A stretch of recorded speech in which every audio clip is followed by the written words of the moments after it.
Что произошло за месяц с этими орхидейками? У всех 3 орхидей начали расти новые корни. Здесь видно новые корешки, причем очень активно. Вот смотрите.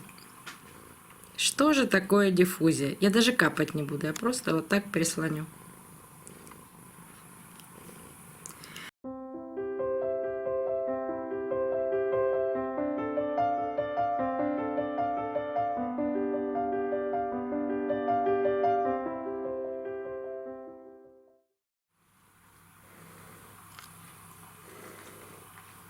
Так, а куда это ты пошел? Укладываемся.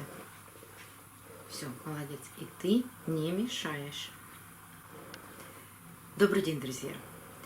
А помните, месяц назад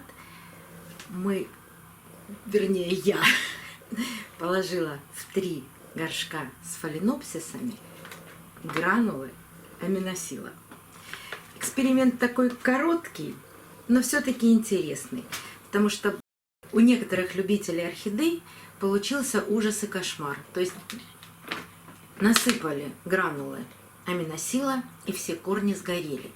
Я об этом говорила в прошлом видео, ссылку оставлю в правом верхнем углу экрана. Но насыпали большое количество этих гранул. Я гранулы аминосила применяю для удобрения бульбовых орхидей. А фаленопсисы, это как маленький эксперимент. Хотя, если ваши фаленопсисы содержатся в коре, вы можете смело добавлять эти гранулы. Но в небольшом количестве, а не по 2 столовых ложки. И в прошлом видео я рассказывала, почему нужно пересчитывать количество гранул на разные объемы горшков. И я взяла 2 горшка объемом 1,6 литров, а 1 горшок литр. И посадки разные. Одна орхидея посажена в керамзит, вторая орхидея посажена в керамзит с корой, и 3-я орхидея посажена в чистую кору. И что я могу сказать? Гранулы сработали почти одинаково. Что значит почти? Очень хорошо сработало в коре, потому что в коре гранулки, когда распадаются, вот эти частицы, они задерживаются. Прекрасно сработали гранулы в коре и керамзите. В керамзите, могу сразу сказать, после полива взвесь, которой гранулы растворились, она вся оказалась внизу горшка. Поэтому для керамзита как бы не очень, но все равно что-то поработало. Прошел месяц, и производитель рекомендует через месяц добавлять еще такое же количество гранул, как вы положили первый раз. Но вот эти 2 орхидеи у меня политы, я на них ничего не могу показать, а вот эта орхидейка, она сухая. К моему, конечно, не удивлению, но понятно, что недавно посаженная орхидея, это детка орхидеи лунной серенады. Кора совсем еще не влагоемкая, и горшок маленький, то есть объем горшка маленький, просыхает значительно быстрее. Как добавить теперь опять эти гранулы в посадку? Я и в прошлый раз вам говорила, что гранулы нежелательно, чтобы касались корней, поэтому я делаю небольшое углубление.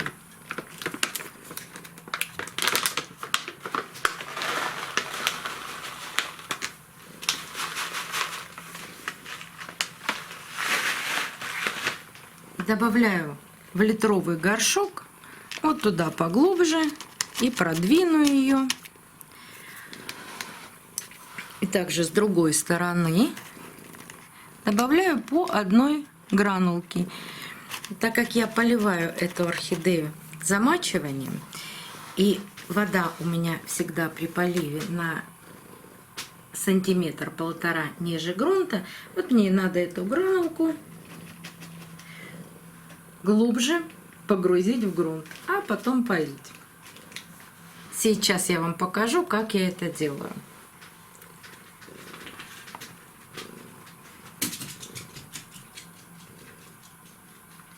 наливаю воду в горшок чуть ниже грунта.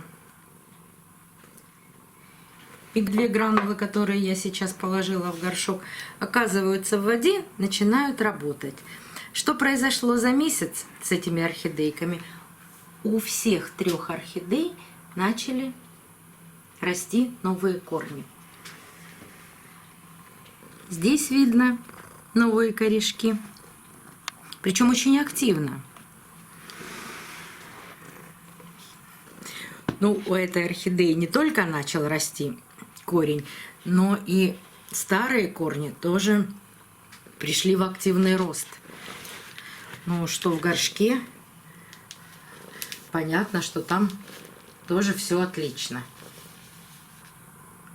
То есть отличный рост корней.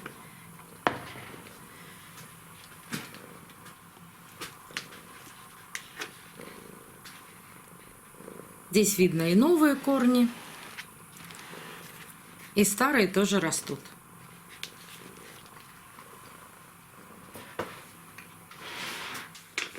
Все остальные фаленопсисы, кроме этих 3, конечно, я поливаю жидким аминосилом. Он активнее работает, с ним просто не нужно вот эти отверстия проделывать в грунте. Растворил жидкое удобрение, сделал нужную концентрацию, как написано на упаковке, полила фаленопсисы, потом все слила и до следующего полива. Аминосилом поливаю, чередуя поливы. 1 раз аминосилом, другой раз чистой водой. С гранулами так не получится. Если гранула не до конца растворилась при поливе, то и в следующий раз она будет тоже работать. Есть разница в цене. Гранулы действительно дешевле. Но сколько много было интересных вопросов под прошлым видео. Кто-то сказал, что гранулы совсем не растворяются, хотя я показывала, что гранула прекрасно растворяется в воде. Распадается. Не растворяется, а распадается. Взвесь все равно остается. Гранулированный аминосил, он более концентрированный. Но вот вопрос, который мне больше всего понравился. Одна из моих подписчиц сделала эксперимент. Положила гранулы в воду и оставила их на целый месяц. Ничего у нее не произошло с этими гранулами. То есть как лежали, так и лежат. И вот здесь я вам хочу напомнить, что физические процессы, опять про физику. Вы мне все время говорите, ну что же все время физика да физика. Ну физика у нас везде, вот нас везде окружают физические процессы. Просто мы об этом забываем. Так вот физику никто не отменял. Даже если вы положите гранулы в воду, то процесс все равно идет, даже если вы не будете перемешивать. И процесс этот совершенно простой. Вспомните ваш любимый чай или кофе, если вы пьете его с сахаром. Вы положили ложку сахара в кофе. И тут вас отвлек телефонный звонок. Вы час поговорили по телефону, приходите, смотрите, а сахара-то нет в чашке. Ну, то есть на дне чашки сахара нет. Что произошло? А произошла диффузия. И кофе стал ваш сладким. Но не настолько, если бы вы перемешали, если бы вы ускорили этот процесс. Но все-таки происходят диффузионные процессы. А мы об этом часто забываем. Так вот, чтобы вам показать, что такое диффузия, я сейчас проведу маленький эксперимент. Даже когда у вас гранулы лежат внизу, то диффузия все равно происходит. Может быть, она не видна вашему глазу. Но, как в старом фильме, суслика видите? Нет, но он есть. Так и здесь. Если вы что-то не видите, то это не значит, что этого не происходит. Но жидкой средой, конечно, диффузия идет очень быстро. С твердым телом медленнее. Вот смотрите. Что же такое диффузия? Я даже капать не буду, я просто вот так прислоню. Сначала зеленка находится на поверхности. Но смотрите, я не двигаю рюмку, и процесс пошел. Тебе видно с той стороны? У меня вот здесь вот мало. Мало, плохо видно, наверное, на камеру. Давайте я еще каплю сделаю. Вот так будет ярче видно. Я не трогаю воду. Все стоит без движения, но процесс пошел. И через какое-то время вода вся окрасится в нежно-бриллиантовый цвет обыкновенной простой зеленки. Да, процесс не будет молниеносным, но он происходит. Видите, вниз пошли вот эти линии зеленые. Протуберанцы. Да, как на солнце.